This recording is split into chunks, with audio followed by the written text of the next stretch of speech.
নবী সাল্লাল্লাহু আলাইহি ওয়াসাল্লাম কি হুজুরদের নবী না আপনার নবী? কথা বলেন, উত্তর দেন। নবী সাল্লাল্লাহু আলাইহি ওয়াসাল্লাম কি হুজুরদের নবী না আপনারও নবী? তাহলে আপনার মধ্যে তার সুন্নাত থাকবে না কেন? আপনার চেহারায় দাড়ি নাই কেন? আপনার প্যান্টটা টাকনুর নিচে কেন? কেন আপনি নবী সাল্লাল্লাহু আলাইহি ওয়াসাল্লামের জীবনী সারা জীবনও একবার পড়ে দেখতে পারলেন না? নবী সাল্লাল্লাহু আলাইহি ওয়াসাল্লাম 23 বছর আপনার আমার জন্য কষ্ট করেছেন, মানুষের মার খেয়েছেন, গাল খেয়েছেন, তাকে 15 বার হত্যা করার চেষ্টা করা হয়েছে, তাকে দেশ থেকে বের করে দেওয়া হয়েছে, গলায় দড়ি পেঁচিয়ে টান দেওয়া হয়েছে, পিঠের মধ্যে উঠে নাড়ি ভুড়ি চাপানো হয়েছে, দাঁত ঘুষি মেরে দাঁত ফেলে দেওয়া হয়েছে, মাথা ফাটিয়ে দেওয়া হয়েছে, পা ভেঙে দেওয়া হয়েছে। কাদের জন্য? তার জন্যে। তা আপনি আমি কেন তার জীবনী পড়ে দেখলাম না কখনো? কেন আপনার চেহারায় দাড়ি থাকবে না, আমার চেহারা দাড়ি থাকবে না? কেন আমাদের প্যান্ট টাকনুর নিচে উপরে থাকবে না? কেন আমাদের কথাবার্তা, চালচলন, খাওয়া দাওয়া, ইস্তেঞ্জা করা, নামাজ পড়া, প্রতিটা অ্যাক্টিভিটি সুন্নাহ মাফিক কেন হবে না? এটা আপনাকে হুজুরকে শেখাতে হবে কেন? এটা তো আপনার দায়িত্ব শেখা, নিজের দায়িত্ব। আল্লাহ রাস্তায় বের হতে আপনাকে বলতে হবে কেন? নিজের তাগাদা থেকে আপনি বের হবেন। হুজুররা কবরে যাবে, আপনি যাবেন না? উত্তর দেন। হুজুররা, তোমরা উত্তর দাও, ছেলেরা, ইয়াং জেনারেশন তোমরা যারা আছো, হুজুররা কবরে যাবে, আমরা যাব না? হুজুরদের নবী মুহাম্মদ সাল্লাল্লাহু আলাইহি ওয়াসাল্লাম আমাদের নবী নন? নবী সাল্লাল্লাহু আলাইহি ওয়াসাল্লাম শুধু সাহাবীদের জন্য আসছিলেন না আমাদের সবার জন্য আসছিলেন? নবী সাল্লাল্লাহু আলাইহি ওয়াসাল্লাম সারা জীবনে যে কষ্টগুলো স্বীকার করেছেন তা নিজের জন্য না আমাদের জন্য? কিয়ামতের মাঠে তার সুপারিশ ছাড়া আপনি পার পাবেন?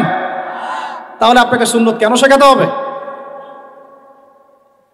কেন আপনাকে মেসি নেইমারের হিস্ট্রি পড়াতে হয় না? আপনি তো নিজেই জানেন। কেন আপনাকে এই নায়িকাদের হিস্ট্রি পড়াতে হয় না? আপনি নিজেই জানেন, খোঁজখবর নেন। কিন্তু মুহাম্মদ সাল্লাল্লাহু আলাইহি ওয়াসাল্লাম সম্পর্কে এত গাফেল কেন? সুন্নত না জানলে বেদাত চিনবেন কিভাবে? সুন্নত চিনলে পরে তো বেদাত চেনা যাবে যে এগুলো সুন্নত, এগুলোর বাইরের এগুলো বেদাত। তখন তো বেদাতের আলাদা করে সংজ্ঞা আপনাকে শেখাতেই হয় না। মুসলিম পরিবারে জন্ম নিয়েও তাওহীদ চিনতে পারছি না, শিরকের মধ্যে লিপ্ত আছে। সুন্নত চিনতে পারছি না, বেদাতে লিপ্ত আছে। নামাজ, সুবহানাল্লাহ, মুসলিম পরিবারে জন্মগ্রহণ করে নামাজ পড়েন না কেন? নামাজ কি হুজুরদের উপর ফরজ? বলেন। আপনার বয়স কি 10 বছরের নিচে? তাহলে আপনি নামাজ পড়েন না কেন? ফরজ মানে কি? আপনি ইচ্ছা হইলে করলেন, ইচ্ছা হইলে করবেন না, নাকি? এটা ফরজ? ফরজ হইতো বোঝেন। ফরজ কি? ওই যে প্রত্যেক রাতে যে মেয়ের সাথে খষ্টি নষ্টি না করলে আপনার ঘুম হয় না, ওইটা হচ্ছে ফরজ। স্কুলে কলেজে গিয়ে মেয়েদের সাথে অ্যাফেয়ার্স করা, ডেটিং করা, এই পাবজি খেলা, আমাদের সবার উপর এখন ইউটিউবিং, ফেসবুকিং ফরজ। ফরজ বোঝেন, এইভাবে বোঝেন, এগুলো হচ্ছে ফরজ আপনার উপরে। তো সলাত, হাইয়া আলা সালাত প্রত্যেক দিন আপনার কানে যায়, কেন সলাতে আসেন না? হাইয়া আলাল ফালাহ আপনার আমার কানে যায়, কেন সলাতে আসেন না? কখন সলাতে আসবেন? ছোট ভাইরা কখন সলাতে আসবেন? যখন আপনার বয়স হবে 50, ওই সময় এসে প্রথম কাতারের চেয়ার নিয়ে দৌড়াদৌড়ি করবেন।